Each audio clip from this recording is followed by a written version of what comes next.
dice, tampoco tengo yo muy claro si va a hacer frío. Y entonces llama al Servicio de Meteorología de los Estados Unidos y les pregunta a ver cómo ven ellos esto del invierno. Y los del Servicio de Meteorología le confirman que efectivamente tiene toda la pinta de que va a hacer un duro invierno. Entonces, al cabo de unos días, los indios le vuelven a preguntar al jefe, y el jefe dice que sí, que sigan recogiendo leña, que va a hacer frío, que viene un invierno francamente frío.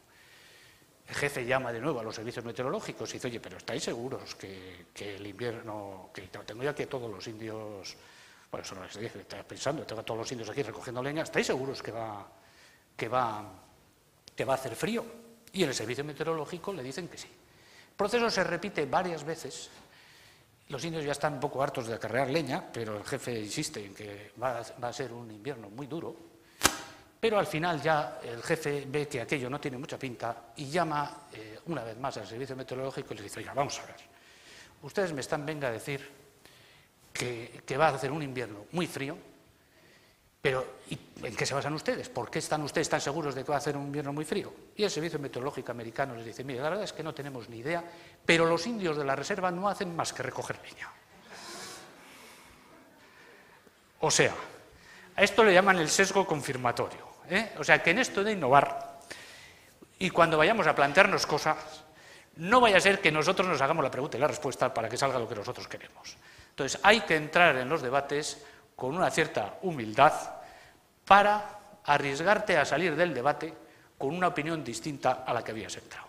Y esto, la verdad, es que tampoco lo solemos hacer muy bien, porque las moscas estas del amigo Bertrand Russell nos van acompañando, nos van diciendo que tranquilo, que tú ya te lo sabes todo, y que seguramente lo que va a salir es lo que tú decías.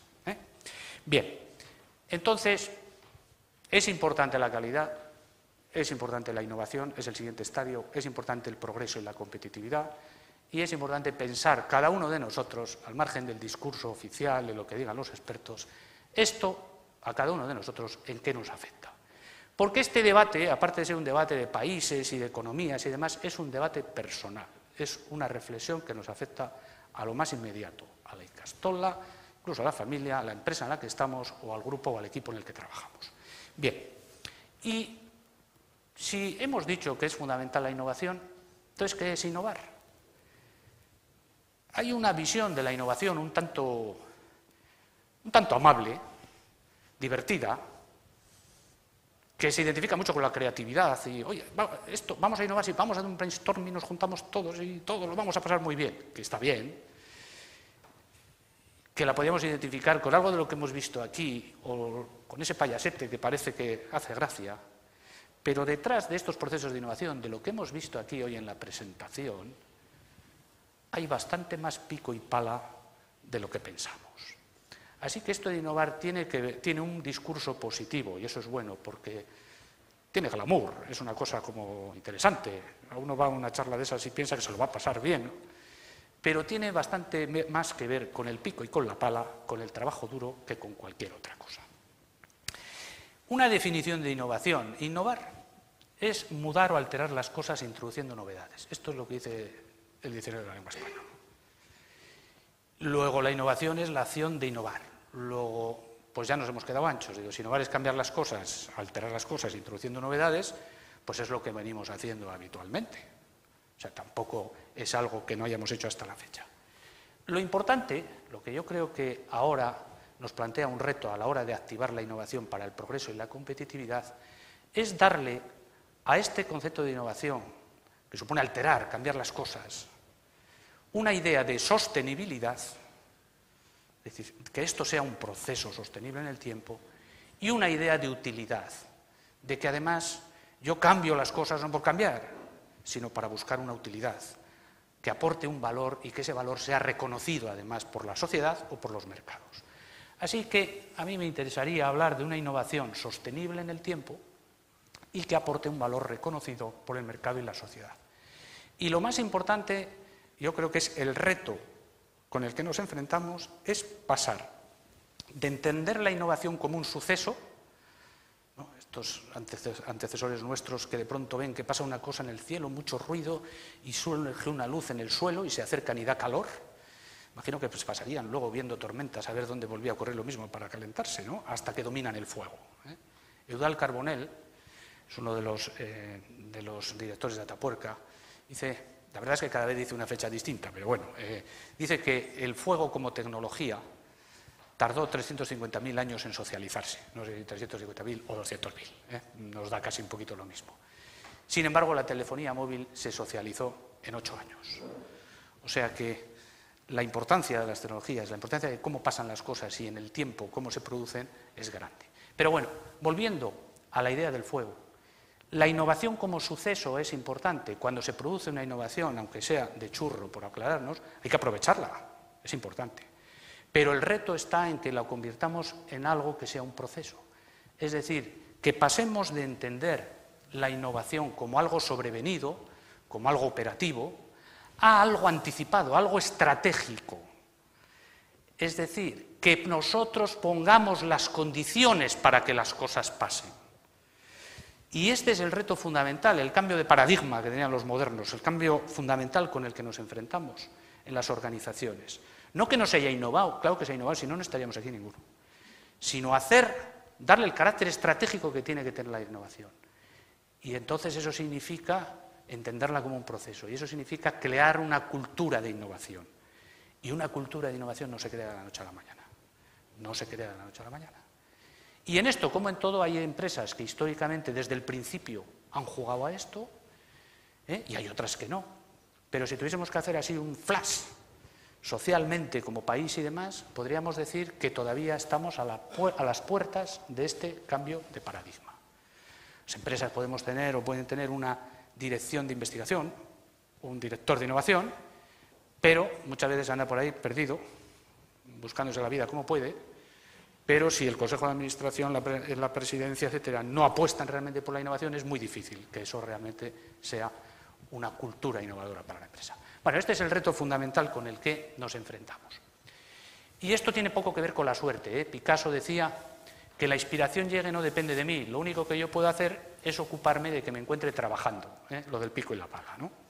Y hay una frase de Séneca que yo creo que es también muy interesante, dice, la suerte, porque esto en la innovación muchas veces se identifica con la suerte, se identifica con la suerte porque es una cultura de suceso, ahí va, mira lo que ha ocurrido, ¿no? Dice, cuidado, la suerte es lo que ocurre cuando la preparación coincide con la oportunidad. Y a veces uno está preparado y no se da la oportunidad. Y a veces hay una oportunidad que uno no esté preparado. Pero cuando se produce realmente las cosas y merecen la pena es cuando estos dos elementos van de la mano. Bien, si tuviésemos que calificar un poco este reto de la innovación sostenible y competitiva o útil y que aporta valor, y la tuviésemos que acompañar un poquito de algunos principios inspiradores, yo diría que el primero es que esto tiene que ver con un concepto abierto. Aquí hay todas unas dinámicas, lo que habla de la Open Innovation, etc. Es decir, si apostamos por estrategias de innovación, hay que abrir la mente, la cabeza, los equipos. Esto va de abrir el perímetro. Esto no va de cerrar el perímetro para que no se metan, no vaya a ser que me enreden, no vaya a ser que me quiten comodidad. Esto va de abrir el perímetro. Y esto se dice fácil y se hace difícil. El segundo concepto es que se inspira en la naturaleza y el entorno. No tenemos que esperar ideas geniales, cosas raras que ocurran. Los yacimientos de innovación los tenemos alrededor nuestro, están alrededor. Gaudí decía que la originalidad consiste en volver al origen. O sea, los procesos de innovación, sobre esto hay otro debate, no son procesos de creación pura, o sea, se basan en algo. Llegamos a algo por algo. Seguramente que cuando generas las condiciones para que se pueda llegar a algo es cuando se llega a algo de manera más natural. ¿De acuerdo? La naturaleza. Hay toda una rama ya que se está desde hace unos años trabajando en el MIT, ¿no? Que llama la biomimética, que es el pez cofre amarillo, sirve para ver cómo son los coches, cómo hay que hacer la dinámica de los coches. La piel del tiburón, no sé qué, es para los bañadores estos que los han prohibido, ¿no? La velcro del ingeniero George de Mestral sale de los cardos que se le quedaban en el pantalón a él y al perro, unos cuentan a él, otros cuentan al perro, pues les pasaría a los dos cuando iban a pasear. Luego llegaba a casa y los cardos esos que se agarraban y decía, ¿y esto qué pasa? Y de ahí él inventa la velcro. Bueno, quiere decir, Gaudí tiene, si vais a la Sagrada Familia, tiene una exposición ahí pegadita que habla de cómo la naturaleza le ha inspirado a él en todo el diseño que tiene, desde las vidrieras, las losetas, las columnas, la naturaleza. O sea que esto es mucho más fácil porque se supone que a esto podemos acceder todos. Por lo menos es un mensaje democrático para la innovación, que a esto podemos acceder todos. Ahora, la mayor parte de las veces pasamos por la vida sin enterarnos de la fiesta, con las moscas, ¿no?, estas de Bertrand Russell, o con la tienda de campaña puesta, ¿no? Tercero, reconoce y pone en valor la diversidad. Esto es clave, tiene que ver también con la idea abierta, es decir, no hay procesos de innovación sostenible en el tiempo si no reconocemos la diversidad, si no creamos equipos multidisciplinares, si no estamos dispuestos a ver otras perspectivas. Esto cada día es más claro, pero esto es evidente y tampoco es fácil de hacer. El cuarto principio es que se produce en todos los ámbitos, no solo en los productos. Luego lo voy a volver sobre esto. Uno de los problemas que tiene la innovación es, quizá también en parte por esa idea, no en este caso de suceso, pero sí muy operativa, muy especializada, es que la tendemos a identificar con la innovación tecnológica, ¿no? Innovación tecnológica. Bueno, eso es una parte de la innovación, pero no es ni con mucho la única innovación. Hay muchos más tipos de innovación. Luego veremos esto un poquito más. Supone transformación, implica ruptura. Este es el debate de si la innovación tiene que ser incrementalista o rupturista, y esto es un tema de matiz. Yo suelo decir siempre, ¿duele o no duele? Dice, pues duele, pues entonces es que estás haciendo algo. Esto es lo de los americanos, ¿no? No pain, no gain, o sea, o lo que no te cuesta no te hace fuerte, ¿no? Dusko Ivanovic tiene varias frases de estas que son también muy, ¿no? Salid y disfrutad sufriendo, ¿no?, cuando ganaron la final de la Copa, ¿no? Salid y disfrutad sufriendo. La cosa tiene su pensamiento, ¿eh? Bueno, a veces se dice, no, es que resulta que yo innovo, pero bueno, lo hago de una manera incrementalista, porque tal, ya ahí, ¿duele? No, bueno, no, entonces no estoy haciendo nada, ¿eh?